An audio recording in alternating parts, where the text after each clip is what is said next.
Hello everyone, this is doctor Jivesh Yadav. तो AIPHD 2025 का preparation करते हुए यहाँ पे हम लोग मोस्ट इम्पॉर्टेंट जो 60 टॉपिक हैं वो यहाँ पे अपन डिस्कस कर रहे थे। और इस सीरीज़ को कंटिन्यू करते हुए आज हम लोग बात करेंगे टॉपिक नंबर 23 के विषय में। ठीक है, कंटिन्यू करते हैं। तो टॉपिक नंबर जो 23 है इसके विषय में अपन बात करें तो जो रक्त विस्त्रावण है, ठीक है, उससे रिलेटेड यहाँ पे आपके क्वेश्चन जो हैं वो एक फिक्स रहते हैं। तो वो यहाँ पे अपन देखते हैं कौन से जो इम्पोर्टेंट पॉइंट हैं जिनसे क्वेश्चन अराइज होते हैं। तो जैसे कि यहाँ पे आपका सबसे पहले रक्त विस्त्रावण के लिए बोला गया, उसके पहले आपका शस्त्र अनुशस्त्र के लिए बोला गया है। तो शस्त्र अनुशस्त्रम क्षार प्रधानम, ठीक है। तो शस्त्र अनुशस्त्र में क्या होता है, क्षार जो है वो श्रेष्ठ होता है। तो ये चीज़ आपको याद रखनी है, सुश्रुत का मत है। फिर जलौका अनुशस्त्र नाम, तो जलौका क्या है, अनुशस्त्रों में श्रेष्ठ होता है। तो ये हमने आगरे में भी पढ़ा था। तो जलौका क्या है, अनुशस्त्रों में श्रेष्ठ होता है। तो जलौका अनुशस्त्राणाम, ये चरक ने बोला है। सुश्रुत अनुसार रक्त विस्त्रावण के 2 उपाय बताए गए हैं। सुश्रुत अनुसार रक्त विस्त्रावण के 2 उपाय हैं, अशस्त्रकृत और शस्त्रकृत। ठीक है, तो जो है सुश्रुत अनुसार जो है रक्त विस्त्रावण के 2 उपाय हैं, अशस्त्रकृत और शस्त्रकृत। तो इसमें आपका पता है श्रृंग, जलौका, अलाबू, ये क्या है, अशस्त्रकृत है। शस्त्रकृत में आपका शिरावेधन और प्रच्छान आता है। तो श्रृंग का प्रयोग कहाँ पे किया जाता है, तो श्रृंग का प्रयोग जो है वो वात दुष्टि में करते हैं। ठीक है, तो श्रृंग का प्रयोग कहाँ पे करते हैं अपन लोग, वात दुष्टि में करते हैं। तो इसको आप इस प्रकार से आप कर सकते हो कि सिंह की बातें, तो सिंह की बातें से आपको याद रहेगा कि श्रृंग का प्रयोग वात दुष्टि में किया जाता है। फिर जलौका का प्रयोग पित्त दुष्टि में करते हैं।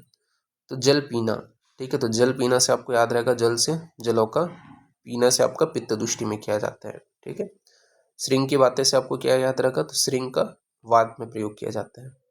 इसी प्रकार अलाबू का कफ दुष्टि में प्रयोग किया जाता है। तो अलाबू काटना, तो अलाबू काटना, इससे आपको याद रहेगा कि अलाबू का कफ दुष्टि में प्रयोग किया जाता है।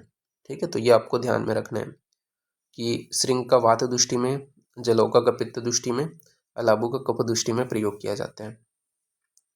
फिर शस्त्रकृत में बताया गया है कि शिरावेधन कब करते हैं, तो सर्व शरीर का जब दोष होता है तो शिरावेधन किया जाता है। और प्रच्छान कब करते हैं, तो रक्त के पिंडीभूत होने पर प्रच्छान किया जाता है। तो शिरावेधन कब करते हैं, तो सर्व शरीर का दोष होने पर शिरावेधन करते हैं। और क्या है, प्रच्छान कब करते हैं, तो रक्त के पिंडीभूत होने पर अपन क्या करते हैं, प्रच्छान कर्म करते हैं। फिर रक्त निर्हरण का जो प्रमाण है वो यहाँ पे आपका बताया गया है।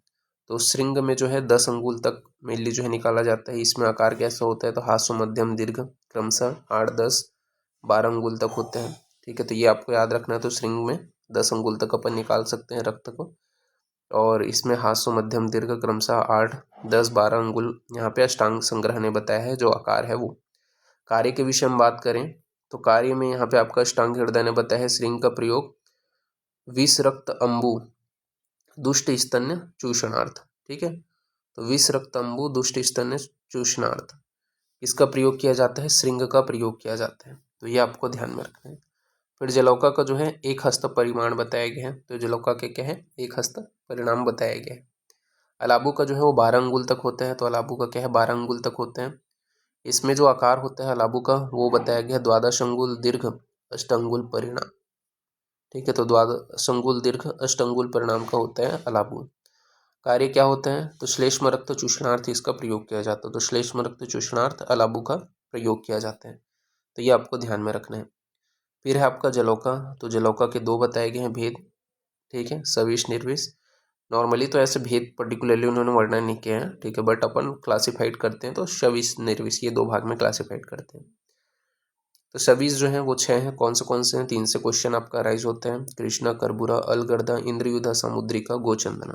ठीक है, तो सविश जलों का कितने हैं, 6 हैं, कृष्णा, कर्बूरा, अलगर्दा, इंद्रयुधा, सामुद्रिका, गोचंदना।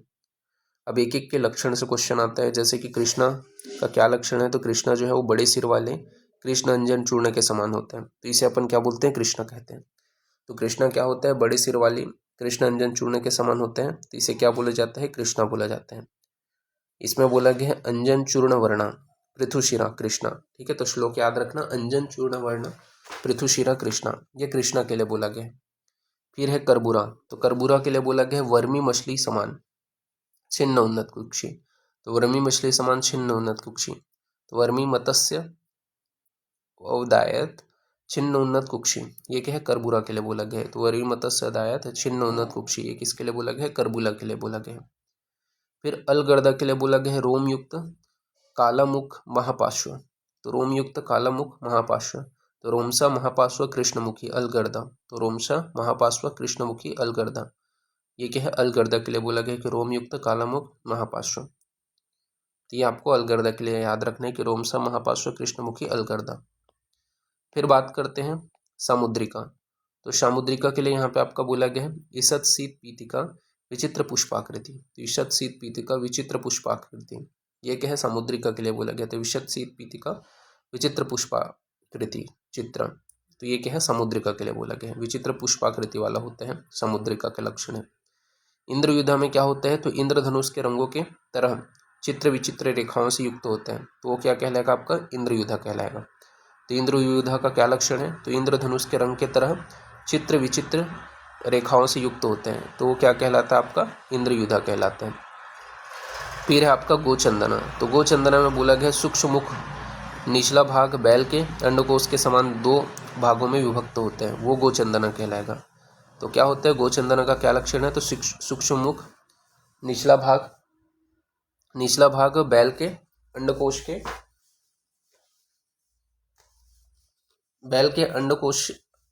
के समान 2 भागों में विभक्त होते हैं, तो वो क्या है, आपका गोचंदना का लक्षण है। फिर इसके बाद में आपका नेक्स्ट है गोचंदना के बाद में निर्विष जलोका, तो निर्विष जलोका 6 है, कपिला, पिंगला, शंकुमुखी, मूषिका, पुंडरीक, सावरिका, तो ये आपको याद रखना है, कपिला, पिंगला, शंकुमुखी, मूषिका, पुंडरीक, सावरिका, ये क्या है, आपके 6 जो है निर्विष जलोक हैं। तो इनके अपन लक्षण देख लेते हैं। जैसे कि आपका कपिला, तो कपिला का क्या लक्षण बताया गया है, तो कपिला का यहाँ पे लक्षण बोला गया है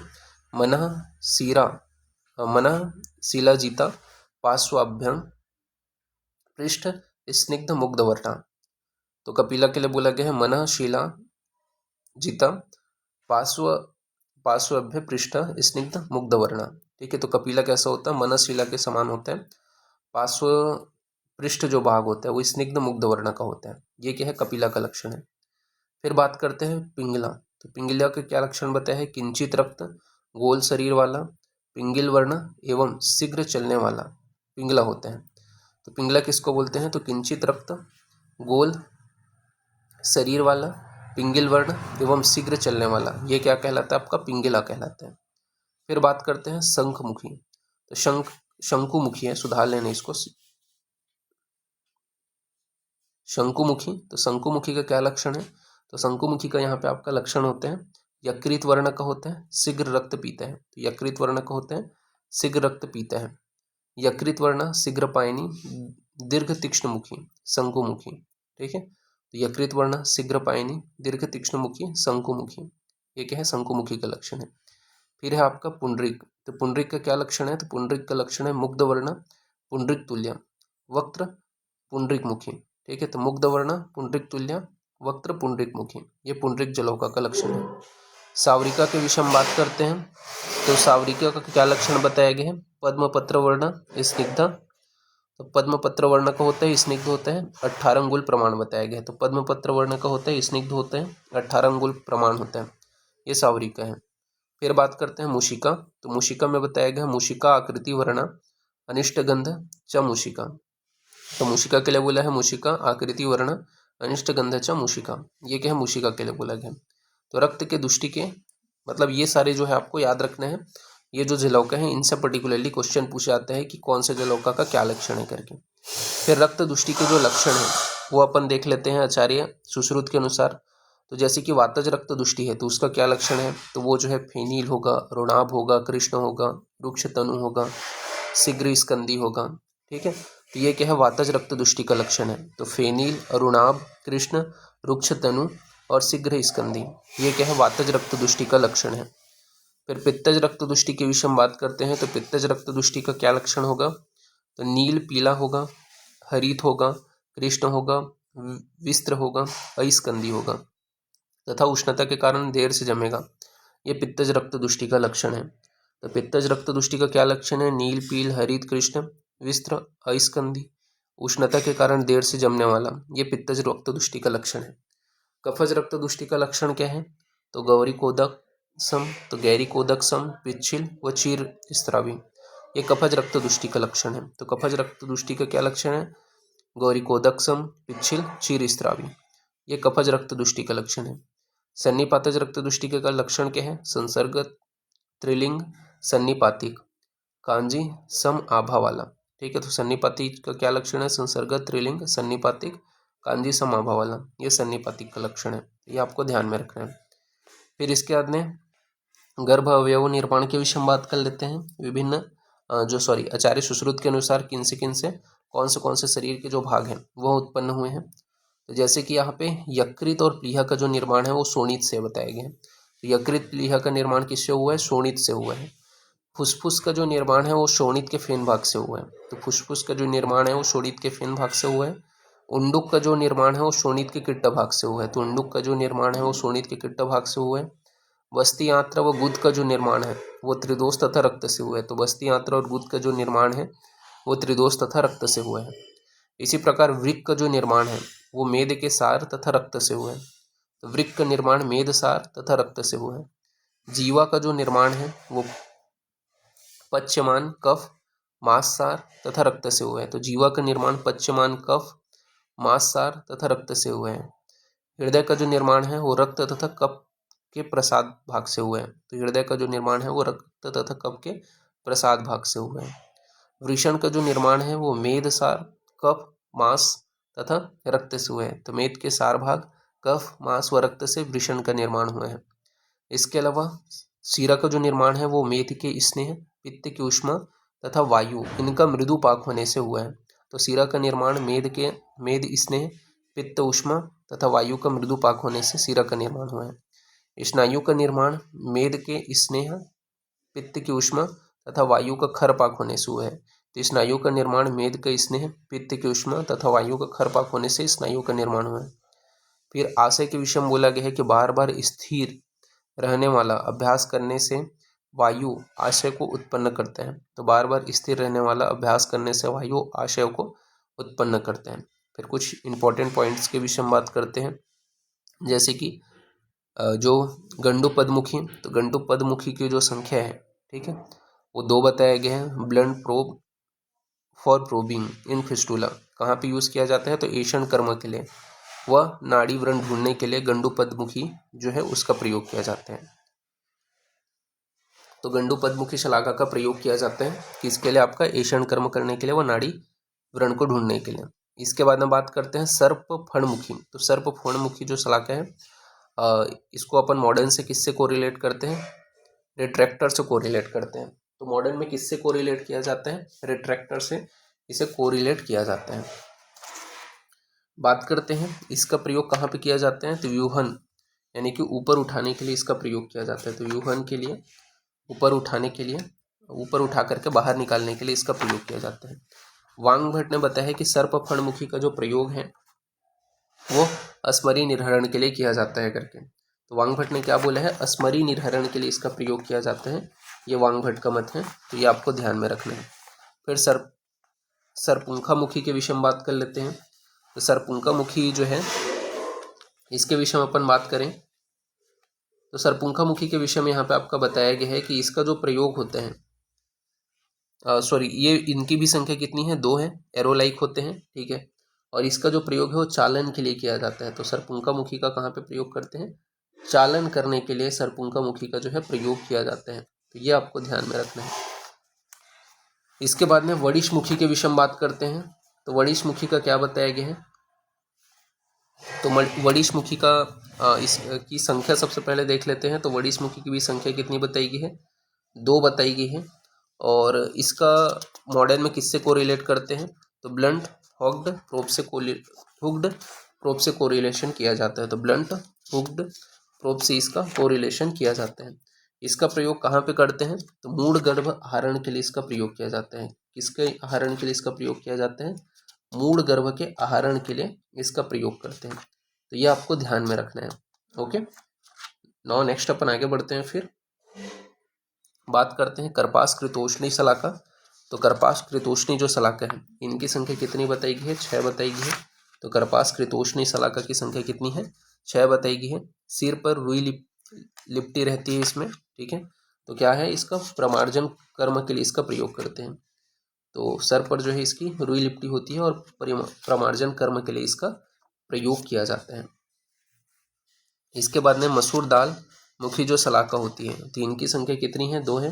तो मसूर दाल मुखी जो शलाका है इनकी संख्या भी कितनी बताई गई है? 2 बताई गई है। और बात करें मसूर दाल मुखी जो शलाका है इनकी भी संख्या 2 है और अग्रभाग में कुछ नताग्र होता है। इसका प्रयोग श्रोतोगत जो शैल्य उदाहरणार्थ इसका प्रयोग किया जाता है। किसका? मसूर दाल मात्रमुखी शलाका का श्रोतोगत जो शैल्य है उसके उदाहरणार्थ इसका प्रयोग किया जाता है। फिर इसके बाद नेक्स्ट है आपका खल या दर्वाकृति शलाका। तो खल या दर्वाकृति शलाका इनकी संख्या 3 बताई गई है। कलछी के मुख के समान नीचे को मुख किए कार्य क्षार औषध प्राणिधानार्थ इसका प्रयोग किया जाता है। तो खल या दर्वाकृति शलाका इनकी संख्या 3 है। कलछी के मुख के समान नीचे को मुख किए कार्य क्षार औषध प्राणिधानार्थ इसका प्रयोग किया जाता है। फिर इसके बाद में जम्बूमुखी शलाका की संख्या 3 है। अग्निकर्म हेतु इसका प्रयोग किया जाता है। इसी प्रकार अंकुशमुखी शलाका की संख्या 3 है, इसका भी अग्निकर्म हेतु प्रयोग किए जाते हैं। तो कुल जो है आपके 6 बताए गए। तो जम्बूमुखी शलाका 3 है। अग्निकर्म हेतु कुल शलाकाएं कितनी है? 6 है। तो जम्बूमुखी शलाका 3 और अंकुशमुखी शलाका 3। फिर अंजन शलाका की संख्या 1 है। कलाय परिमंडल उभयता मुखी कुलाग्र, ठीक है। तो अंजन शलाका 1 है। कलाय परिमंडल उभयता मुखी मुकुलाग्र। फिर नासा अर्बुद हरण शलाका 1 है। कोल अस्थि दल मात्रा मुखी। तो नासा अर्बुद हरणार्थ जो शलाका है उनकी संख्या 1 है। कोल अस्थि दल मात्रा मुख। फिर मूत्र मार्ग विशोधनी शलाका 1 बताया गया है। मालती पुष्प विंताग्र प्रमाण परिमंडल मिति, ठीक है। तो मालती पुष्प के वृंत के अग्रभाग के समान मोटी शलाका होती है, इसे क्या है? मूत्र मार्ग विशोधनी शलाका कहते हैं। तो मालती पुष्प के वृंत के अग्रभाग के समान मोटी शलाका होती है, इसे मूत्र मार्ग विशोधनी शलाका कहते हैं, ठीक है। तो ये यहाँ पे आपका बताया गया है और इस प्रकार से यहाँ पे 23 नंबर का जो टॉपिक है वो फिनिश होता है। नेक्स्ट क्लास में आगे कंटिन्यूशन करेंगे और आगे का जो टॉपिक है वो अपन डिस्कस करेंगे। तो अभी के लिए इतना ही। Thank you class.